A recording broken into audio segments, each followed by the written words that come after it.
하나님께서 오늘 우리에게 선포하시는 말씀은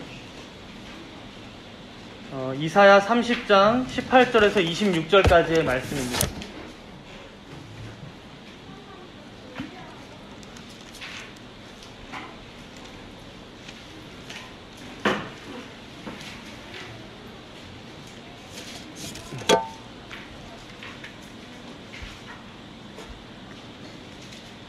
본문 말씀은 이사야 30장에서 33장까지인데 봉독은 제가 이렇게 하도록 하겠습니다. 30장 18절에서 26절까지 봉독하겠습니다. 구약성경 1001페이지입니다. 그러나 여호와께서 기다리시나니 이는 너희에게 은혜를 베풀려 하심이요 일어나시리니 이는 너희를 긍휼히 여기려 하심이라. 대저 여호와는 정의의 하나님이심이라. 그를 기다리는 자마다 복이 있도다. 시온에 거주하며 예루살렘에 거주하는 백성아, 너는 다시 통곡하지 아니할 것이라. 그가 내 부르짖는 소리로 말미암아 내게 은혜를 베푸시되 그가 들으실 때에 내게 응답하시리라. 주께서 너희에게 환난의 떡과 고생의 물을 주시나 내 스승은 다시 숨기지 아니하시리니 내 눈이 내 스승을 볼 것이며 너희가 오른쪽으로 치우치든지 왼쪽으로 치우치든지 내 뒤에서 말소리가 내 귀에 들려 이르기를 이것이 바른 길이니 너희는 이리로 가라 할 것이며 또 너희가 너희 조각한 우상에 입힌 은과 부어 만든 우상에 올린 금을 더럽게 하여 불결한 물건을 던짐같이 던지며 이르기를 나가라 하리라. 내가 땅에 뿌린 종자에 주께서 비를 주사 땅이 먹을 것을 내며 곡식이 풍성하고 기름지게 하실 것이며 그날에 내 가축이 광활한 목장에서 먹을 것이요 밭 가는 소와 어린 나귀도 키와 쇠스랑으로 꽈부르고 맛있게 한 먹이를 먹을 것이며 크게 사륙하는 날 망대가 무너질 때에 고산마다 줄령마다 그 뒤에 괴물과 시냇물이 흐를 것이며 여호와께서 자기 백성의 상처를 싸매시며 그들의 맞은 자리를 고치시는 날에는 달빛은 햇빛 같겠고 햇빛은 7배가 되어 7날의 빛과 같으리라. 아멘. 오늘 전체 본문은 사실 30장에서 33장까지 좀 길긴 하지만 우리가 요약해 보자면 한 절로 요약이 될 수 있는 것 같습니다. 우리 함께 제가 방금 읽었던 내용 중에 있는데요. 30장 20절을 한 목소리로 함께 읽도록 하겠습니다. 30장 20절입니다.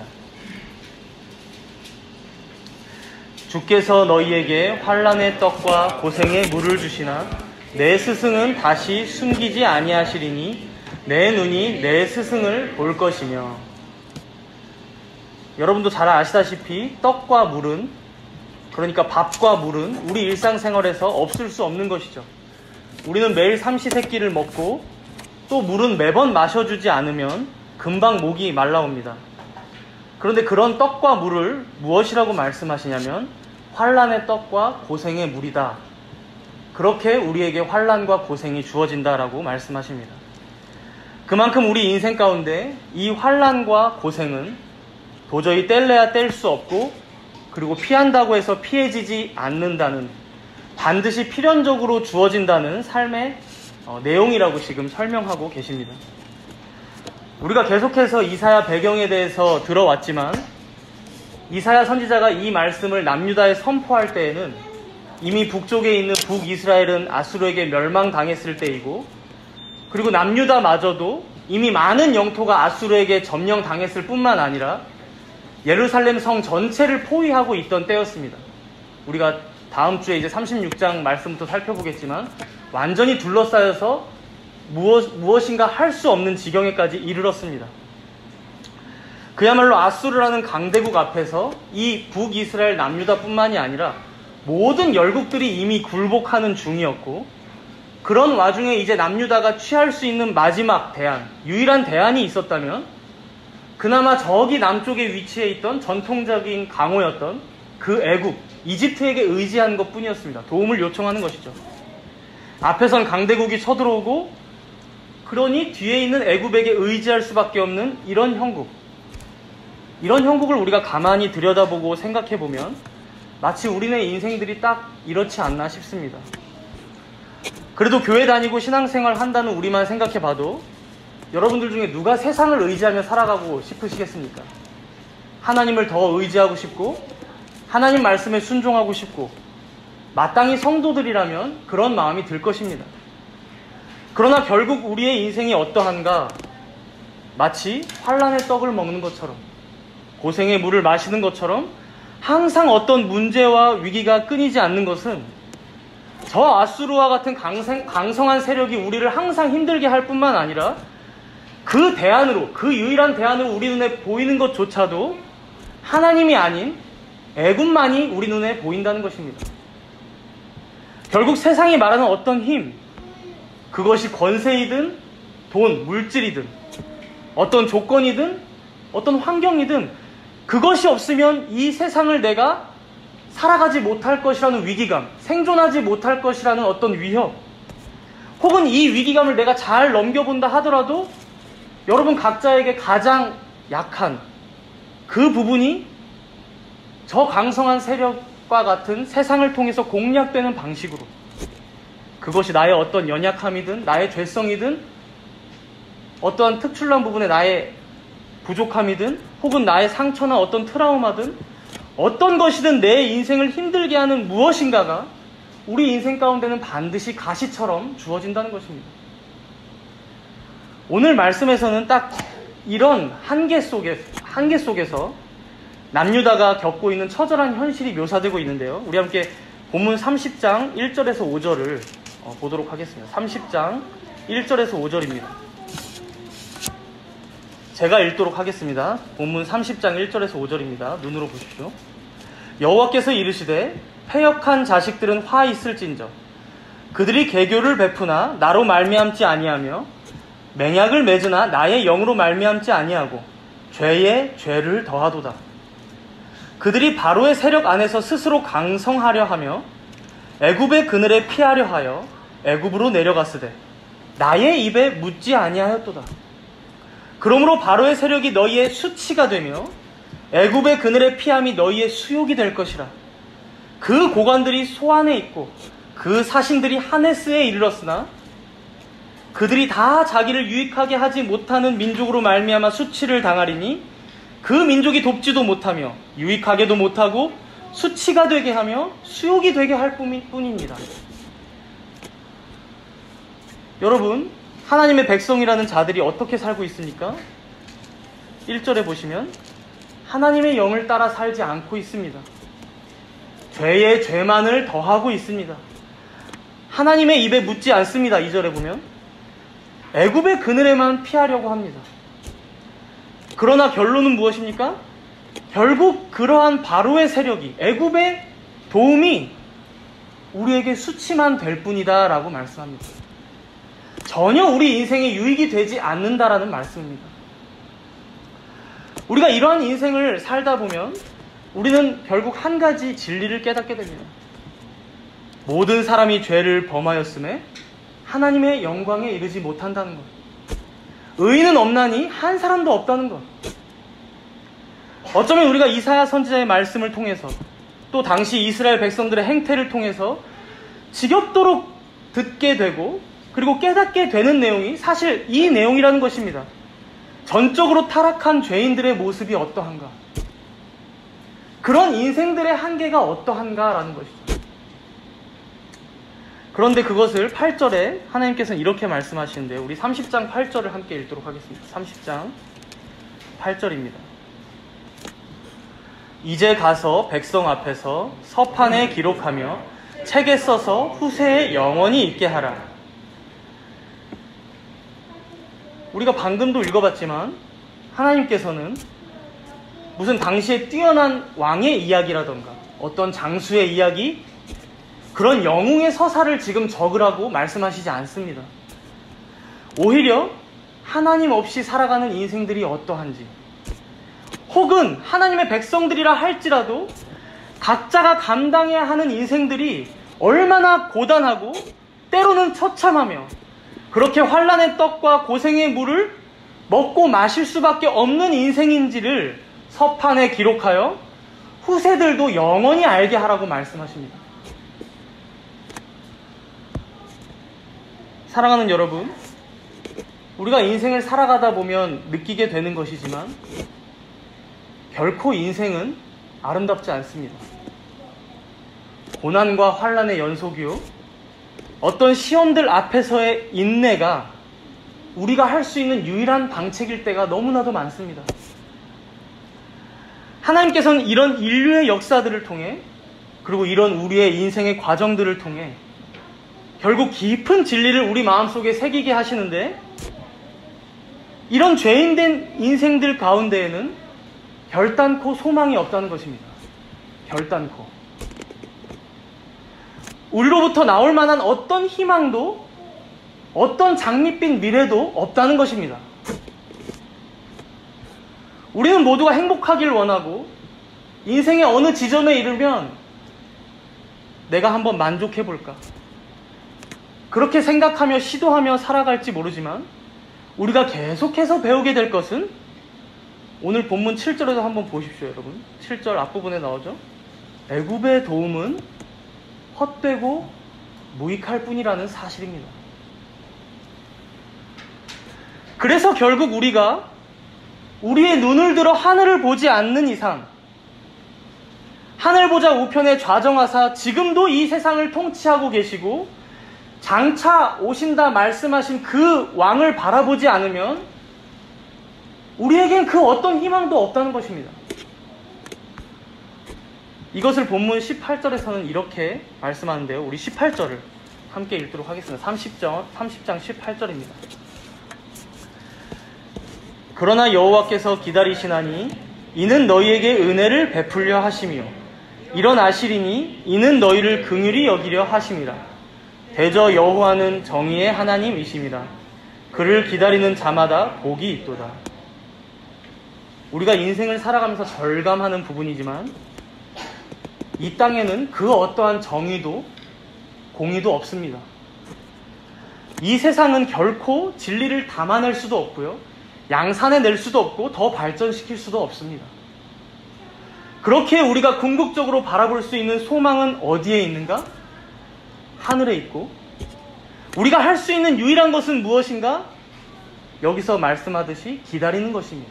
기다리는 것. 참으로 감사한 것은요, 이러한 환난과 고난 앞에서 기다리고 있는 것이 비단 우리만이 아니라는 것입니다. 이사야 선지자가 이렇게 말씀하죠. 여기 18절에서 그러나 여호와께서 기다리시나니 이는 너희에게 은혜를 베풀려 하시니. 인생들은 조급합니다. 죄인들은 더더욱 다급합니다. 어떻게 하면 내가 원하는 대로 인생이 좀 흘러가 볼까? 어떻게 하면 내가 소원하는 것들이 이루어져 볼까? 내 눈앞에, 내 코앞에 문제가 언제쯤 해결될까? 하루하루 매일같이 전전긍긍하며 살아가는 모습들이 바로 우리들이기 때문입니다. 그러나 아무리 그렇게 조급하게 생각한다 하여도 예수님께서 말씀하셨던 것처럼 우리의 염려는 그 키를 한 자라도 더하지 못합니다. 아수르가 강성해지니까 거기 가서 붙고, 다시 그 아수르가 쳐들어오니까 애굽에게 도움을 요청해봤자 인생의 환난과 고난의 불을 정말 잠깐 끈 것처럼 보일 수 있을지 몰라도 결국 우리 인생 가운데 그 환난과 고생은 계속된다는 사실입니다. 그렇다면 결국 우리의 궁극적인 해결책은 어디에 있습니까? 우리의 외부로부터 오는 도움, 즉 초월적으로 역사하시며 영원히 어제나 오늘이나 살아계셔서 섭리하시는 그 하나님의 도우심, 그의 은혜만이 우리가 바랄 유일한 방도라는 것입니다. 물론 때로는 우리가 기다리다 보면 그 기다림이 너무 길어지죠. 그래서 나만 기다리고 하나님은 안 기다리시는 것 같은데 라고 생각할 때도 있습니다. 그렇게 내 모든 소망이 다 끊어지고 절망만 가득해지고 내 안에 신앙적인 회의감, 인생에 대한 회의감만 가득 차오를 때도 있습니다. 아수르가 지금 다 쳐들어와서 이미 예루살렘까지 다 포위했는데 이미 우리나라를 다 점령했는데 지금까지 우리 주님은 뭐하고 계시냐는 것이죠. 그러나 사랑하는 여러분, 이사야 선지자가 이어서 뭐라고 말합니까 지금? 일어나시리니 라고 말합니다. 일어나시리니 이는 너희를 긍휼히 여기려 하심이라. 우리가 보기엔 하나님은 살아계실지 모르지만 우리를 위해서 일하시진 않아. 그냥 내버려 두시기만 해. 여러분, 서양의 많은 사람들은 바로 이런 생각으로 이신론을 따랐던 것입니다. 우리가 믿는 하나님은 나태한 신이야. 세상을 창조해놨을지는 몰라도 그냥 자연 법칙으로 돌아가게 할 뿐이지 인류 역사에 개입하지 않아. 우리 인생에 섭리하지 않아. 그러나 여러분, 하나님께서 섭리하지 않으셨다면 온 인류는 진즉의 파멸의 길로 갔을 것입니다. 모든 질서는 이미 무너졌을 것이고 약육강식의 원리만 남았을 것입니다. 일말의 선이나 정의나 공의마저 모두 없어져 버리고 말았을 것이라는 말이죠. 또한 하나님께서 보호하지 않으셨다면 여러분 한번 생각해 보십시오. 이 땅의 교회가 어떻게 지금까지 존속될 수 있었겠습니까? 마찬가지로 하나님께서 우리 인생에 개입하지 않으셨다면 어떻게 우리가 지금까지 주님의 교회에 붙어 있겠습니까? 우리는 결코 다 이해하지 못하지만 가만히 지금까지 여정을 되짚어보면 섬세한 하나님의 긍휼과 자비로우심 가운데 보호되었고 인도되었고 이만큼이라도 우리의 호흡이 유지되고 또 신앙이 보존된 것에는 오직 하나님의 은혜였구나 깨닫게 된다는 사실입니다. 성경 전체는 바로 이것을 증언하고 있습니다. 이사야의 말씀도 우리가 계속해서 듣고 있지만 결국 이 진리를 말하고 있습니다.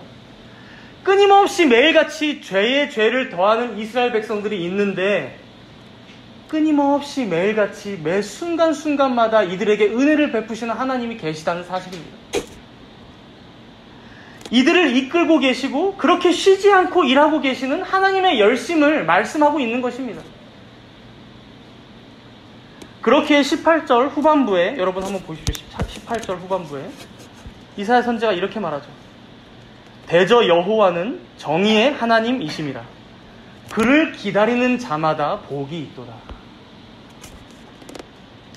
비록 우리의 인생은 항상 쳇바퀴 도는 것 같고 또 제자리 걸음인 것 같을 때도 많지만 우리의 모습과 우리의 상황은 10년 전에 비해서 달라진 게 전혀 없는 것 같지만 그래도 소망을 잃지 말고 기다리라고 말씀하십니다. 하나님께서 약속하신 이 말씀들을 붙잡고 이 진리 안에서 살아가라. 잠잠히 하나님께서 일하실 때를 기다려라 라고 말씀하시는 것입니다. 그는 지금도 일하고 계시니 우리의 상황이나 환경이 어떠하든지 하나님께서는 결과를 만들어내시니 그를 믿고 그를 기다리고 그에게 소망을 두는 자는 복이 있다라고 말씀하시는 것입니다. 그러니 사랑하는 여러분, 우리가 인생을 살아가다 보면 마음이 조급해질 때가 많습니다. 일이 원하는 대로 풀리지 않거나 내 주변의 사람들이 내 맘 같지 않을 때나 나에게 어떤 걱정이나 염려가 있을 때 근데 잘 해결되지 않아. 그러나 그럴 때에도 우리가 할 수 있는 것은 무엇입니까? 무엇을 할 때 지금 복 있는 사람이라고 말씀합니까? 우리의 눈을 들어서 하늘을 쳐다보는 것. 오직 하나님께서 일하실 때를 잠잠히 기다리는 것. 그렇게 뜻이 하늘에서 이루어진 것 같이 땅에서도 이루어지기를 기도하는 것. 그리고 이런 자들에게 주어지는 약속이 우리가 아까 읽었던 그 말씀인데요. 우리 20절과 21절을 이어서 함께 읽도록 하겠습니다. 30장 20절과 21절입니다. 주께서 너희에게 환난의 떡과 고생의 물을 주시나 내 스승은 다시 숨기지 아니하시리니 내 눈이 내 스승을 볼 것이며 너희가 오른쪽으로 치우치든지 왼쪽으로 치우치든지 내 뒤에서 말소리가 내 귀에 들려 이르기를 이것이 바른 길이니 너희는 이리로 가라 할 것이며. 하나님께서 지금도 일하고 계시다는 것을 우리가 어떻게 알 수 있습니까? 우리의 인생은 환난이요 고생인데 그 모든 것을 통해서 우리를 가르쳐 오고 계신 우리의 참 스승이 계셨다는 사실입니다. 우리는 언제나 치우칠 수 있습니다. 사실 율법은 좌로나 우로나 치우치지 말라고 하지만 우리는 항상 치우치죠.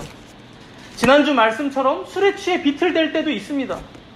그러나 우리의 스승이신 하나님께서, 우리의 참 선생이요 선지자이신 예수 그리스도께서, 우리의 보혜사 되신 성령 하나님께서 언제나 우리와 함께 하시며 여기가 바른 길이니 이리로 가라, 여기가 올바른 길이니 저리로 가라, 이렇게 가르치시고 알려주시고 또 깨닫게 하신다는 말씀입니다. 그래서 여러분, 우리의 인생 전체를 돌아보면요, 하나님께서 우리를 가르치시는 학교가 되는 것입니다. 학교. 우리의 어떤 실패도, 고난도, 그리고 한참을 내가 돌아가고 있는 것 같은 낭비되는 인생인 것 같을 때에도 그것이 다 우리를 가르치시는 과정이요, 우리를 성화시키시는 도구요. 그렇기 때문에 바울 사도는 뭐라고 얘기했습니까? 모든 것이 합력하여 선을 이룬다라고 말씀한 것입니다. 그래서 우리는 환난 중에도 기뻐할 수 있는 자라고 말씀한 것입니다. 왜냐하면 환난이 인내를 낳을 것이요, 인내가 연단을 낳을 것이요, 연단이 결국 우리에게 소망이 되기 때문입니다. 이 소망의 내용이 26절에 나오는데요, 우리 함께 26절을 읽겠습니다. 30장 26절입니다. 여호와께서 자기 백성의 상처를 싸매시며 그들의 맞은 자리를 고치시는 날에는 달빛은 햇빛 같겠고 햇빛은 7배가 되어 7날의 빛과 같으리라. 사실 이 말씀 구절로 여러분들 아시는 그 달빛교회, 달빛교회가 교회 이름을 달빛교회라고 지은 이유가 이 구절인 걸로 제가 알고 있는데요. 그래서 이제 홈페이지에 들어가서 교회 소개란을 보니까 이렇게 적혀 있더라고요. 보이는 교회인 달빛교회는 미약하며 보잘것없으나 보이지 않는 교회를 지향하며 하루하루를 살아갑니다. 달빛이 햇빛 같아지는 날을 소망하며 여전히 우리의 위로가 되시는 예수 그리스도만 다스리시기를 소원합니다. 그렇죠, 여러분. 우리의 인생은 상처가 많습니다. 우리의 교회들도 참 연약하고 상처도 많고, 오죽하면 여기 26절에 보니까 맞은 자리가 있다고 합니다. 멍든 자옥들이 있다는 것이죠. 얼마나 맞았습니까? 그러나 그런 상처들을 다 싸매주시고 그런 맞은 자리를 고치시는 날이 올 것인데, 그때에는 달빛이 햇빛 같겠고 햇빛은 7배가 되어서 7날의 빛과 같을 것이다. 하나님의 영광이, 또한 그것에 참여하게 될 교회의 모습이 이토록 영화로워지게 될 것이다 라는 것이죠. 그러나 결코 이것이 우리로부터 이루어지는 내용이 아니라 오직 여호와 하나님께서 하시는 일, 즉 그가 우리의 상처를 싸매실 것이고 그가 우리의 맞은 자리를 고치실 것이고 그가 달빛과 같이 연약한 우리를 햇빛으로, 아니 그것에 비교할 수 없을 정도로 영화로운 빛을 비추사 하나님의 은혜를 잠잠히 기다리고 있던 자들에게 비추는 날이 올 것이다. 자신의 택한 백성에게, 교회에게 이 은혜의 빛을 비추실 것이다 말씀하는 것이죠.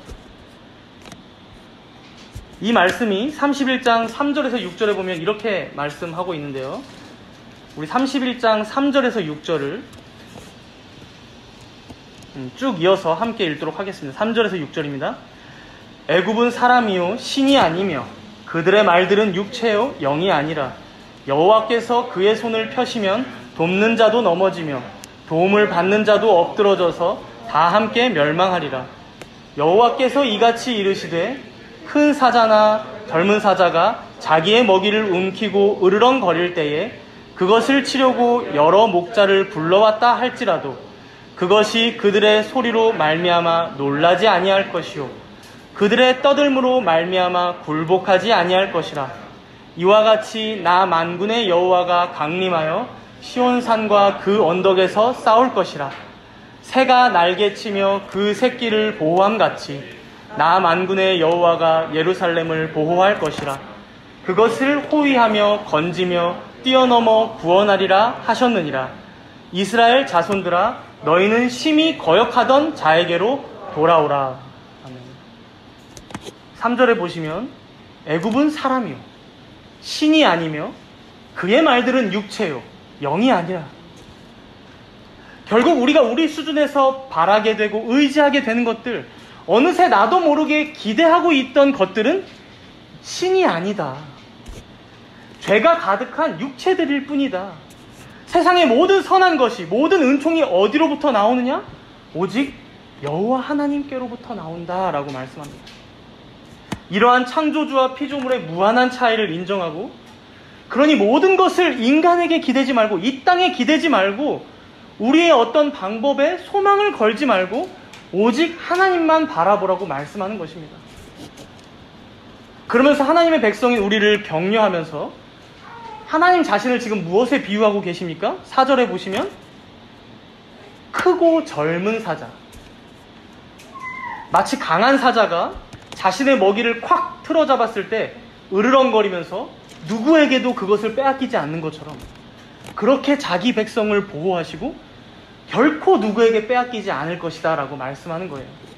또 5절에 보시면 새가 날개치며 그 새끼를 보호함같이 나 만군의 여호와가 예루살렘을 보호할 것이다. 칼백 목사님은 이 부분을 설명하면서 어미새가 자기 새끼를 보호하기 위해서 자신이 굶주리더라도, 심지어 혹은 자신이 죽더라도 끝까지 위험을 무릅쓰고 먹이를 구하고 새끼를 위해서 싸우는 것처럼 주님께서도 자신이 사랑하시는 그 백성을, 그의 교회를 반드시 돌보시고 지키실 것이다 라고 말씀합니다. 그러니 6절에 뭐라고 마지막 결론이 나옵니까? 6절에 이스라엘 자손들아, 너희가 여태까지 거역했을지 모르지만 이제는 그 거역했던 자에게, 즉 하나님께 이제는 거역하지 말고 돌아오라 하는 것입니다. 돌아오라. 이제는 끝까지 보호하시는 젊은 사자의 너른 품으로, 어미새의 그 따스한 품으로 돌아오라는 것입니다. 우리는 오늘 말씀이 마치면 세례식을 거행하게 됩니다. 세례식이 무엇입니까? 범죄하여 타락한 죄인이 그렇게 에덴 동산에서 쫓겨나고 주님의 품을 떠난 영혼이 하나님의 인자하신 손길과 세심한 섭리하심 가운데 돌아오게 되는 날입니다. 하나님께서 영원전에 택하셨던 그 영혼이 그리스도와 연합됨으로 말미암아 그와 함께 죽고 그와 함께 다시 살아나 공적으로 하나님의 백성이 되는 것을 하나님과 교회 앞에 선포하는 날입니다. 물론 세례는 참여한 자매가 받게 됩니다. 그러나 이 예식에 참여하는 우리 모두가 확인하게 되는 진리는 무엇입니까? 아, 나도 저 세례를 받았던 자로서 이미 하나님의 품 안에, 그 보호하심과 돌보심 안에 거하고 있는 자이지. 아, 나도 저 세례가 상징하는 것처럼 그리스도의 그 고귀한 보혈로 인해 나의 죄가 사해졌고, 그렇게 그리스도와 연합해서 그렇게 그와 함께 죽고 함께 살아서 지금도 그리스도 안에서 살아가는 자이지, 그것을 한 번 더 우리 마음에 새기고 다시금 힘과 위로를 얻는 시간이 된다는 것입니다. 우리 모두에게도. 이것을 32장 1절과 2절에 이렇게 또 말씀합니다. 우리 함께 읽도록 하겠습니다. 32장 1절과 2절입니다. 보라, 장차 한 왕이 공의로 통치할 것이요 방백들이 정의로 다스릴 것이며 또 그 사람은 광풍을 피하는 곳, 폭우를 가리는 곳 같을 것이며 마른 땅의 냇물 같을 것이며 곤비한 땅의 큰 바위 그늘 같으리니. 여러분, 2절에 나오는 것처럼 죄인들의 모든 역사, 죄인된 우리들의 인생은 어떠합니까? 광풍과 같고 폭우가 쏟아지고 마른 땅이 더 쩍쩍 갈라지고 곤비한 땅과 같습니다. 그러나 이제 세례를 받고 보이는 교회 안에 교회의 회원이 되어 그리스도의 통치를 받는 자들은 어떠합니까? 그러나 보라, 장차 한 왕이 공의로 통치할 것이요 우리의 메시아, 우리의 구원자이신 예수 그리스도께서 다스리시는 그의 나라와 그의 교회는 광풍이 피해간다는 것입니다. 폭우 중에도 가림을 받는다는 것입니다. 마른 땅에 냇물이 흐름 같고 곤비한 땅에 큰 바위 그늘과 같다는 것입니다. 사랑하는 여러분, 세례받은 교회 회원이 누리는 이 특권이 얼마나 영광스럽습니까? 얼마나 은혜롭습니까? 이 세상에서는 공평도 정의도 바랄 수 없었지만 우리 주님이 다스리시는 이 하나님의 나라에는 공평과 정의가 가득합니다. 슬픔과 고통도 없습니다. 그렇기에 결국 우리의 유일한 소망은 지금은 비록 연약하지만 이런 보이는 교회를 보이지 않는 교회로 개혁해 가시고 종국의 그 나라와 교회를 완성시키시는 하나님의 작정과 하나님의 뜻입니다. 우리가 이것을 기억하면서 오늘 세례식에 함께 참여했으면 좋겠습니다. 우리 미연자매가 혼자 받고 끝나는 예식이 아닙니다. 우리 모두가 세례받은 자로서 어떠한 자인지, 우리가 이렇게 모여있는 교회가 어떤 곳이며 이러한 교회를 하나님께서 어떻게 이끌어 가실 것인지 다시금 그 의미를 되새기며 하나님께서 주시는 힘과 위로를 받는 그 은혜의 시간이라는 것입니다. 이것을 정리해준 우리 대우리문답 167문답을 함께 읽고 마치겠습니다. 제가 책상 위에 올려둔 문서에 있습니다. 165문은 여러분들 집에 가시면서 또 보시면 좋을 것 같고요. 세례의 의미니까. 167문은 우리가 세례식에 참여할 때 어떤 마음가짐으로 참여해야 이 세례의 의미를 더 온전하게 할 수 있는지 우리의 자세에 대해서 설명해 주고 있습니다. 제가 물어볼 테니까 답을 한 목소리로 함께 읽도록 하겠습니다. 우리는 세례를 어떻게 더 온전하고 의미 있게 할 수 있습니까?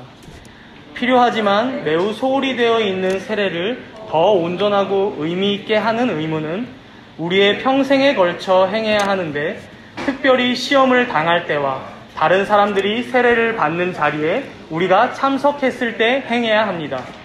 세례의 본질, 그리스도께서 세례를 제정하신 목적, 세례를 통해 주어지고 보증된 특권과 혜택, 그리고 세례에서 행한 엄숙한 서약을 신중하고 감사하게 숙고함으로 행해야 합니다. 또 우리가 죄악으로 더럽혀져 있다는 것과 세례를 통해 받는 은혜와 세례 받을 때 했던 약속에 우리가 미치지 못하고 오히려 반대로 행하고 있음을 생각하고 겸손하게 행해야 합니다. 그리고 이 성례 안에서 우리에게 보증된 죄 사함과 다른 모든 복에 대한 확신에 이르기까지 성숙해짐으로 행해야 합니다.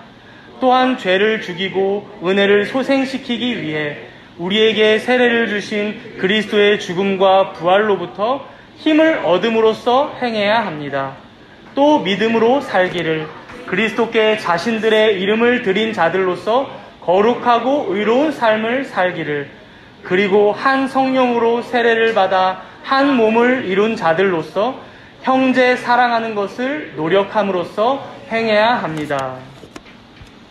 마음에 잘 새기시고 오늘 세례식에 참석하시기 바랍니다. 우리 함께 기도하겠습니다. 우리가 오늘 들은 말씀을 기억하며, 주님, 우리는 항상 환난의 떡과 고생의 물을 마시며 살아갑니다. 가장 두려운 것은 앗수르요, 대안이라고 보는 것조차 애굽일 뿐입니다. 그러나 그런 모든 인간의 술책과 방도들은 무익하고 헛되다는 것을 모든 인류 역사를 통해 또 우리 인생 전체를 통해 가르쳐 주셨사오니, 이제는 우리가 다른 어떤 것에 우리의 기대나 소망을 두지 않고 오직 하나님만 바라보며 하나님께서 일하시는 것을 잠잠히 기다리는 자들이 되게 하여 주시옵소서.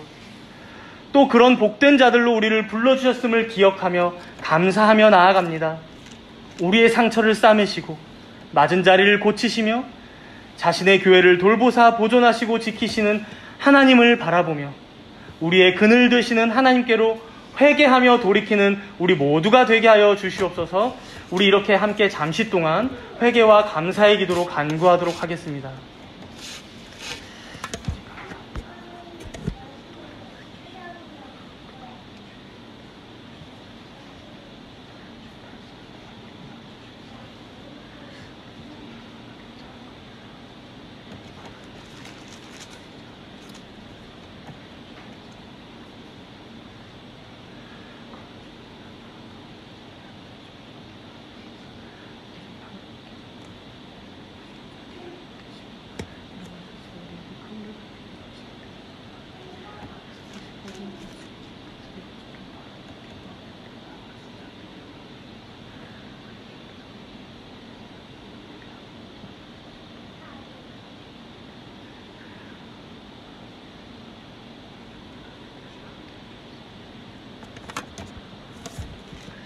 우리의 참된 스승 되시는 하나님 아버지, 언제나 우리는 좌로나 우로나 치우치는 인생들입니다. 술에 취해 비틀거리는 인생들처럼 갈팡질팡하며 들쑥날쑥하는 자들입니다. 하오나 우리의 스승이요 선생 되시는 주님께서는 이런 어리석고 연약한 우리를 붙잡으시사 날마다 가르치시고 교훈하시고 그리하여 결국 바른 길로 인도하시는 분이신 줄 믿습니다. 우리에게 부드러운 마음과 순종하는 마음을 허락하시어 주께서 말씀으로 가르치실 때 기꺼이 올바른 길로 따라가는 우리 모두가 되게 하여 주시옵소서. 주께서 인도하시는 길이 광풍을 피하는 길이요 폭우를 가리며 마른 땅에 냇물이 흐르고 곤비한 땅에 큰 바위 그늘이라는 사실을 꼭 기억하게 하사 이제는 더 이상 거역하지 않고 우리의 교만한 생각들을 꺾어 주 앞에 복종하며 겸손한 자로서 하나님을 경외하는 인생을 살아가는 여기 모인 우리 모두가 되게 하여 주시옵소서. 감사드리오며 우리 주 예수 그리스도의 이름으로 기도드리옵나이다. 아멘.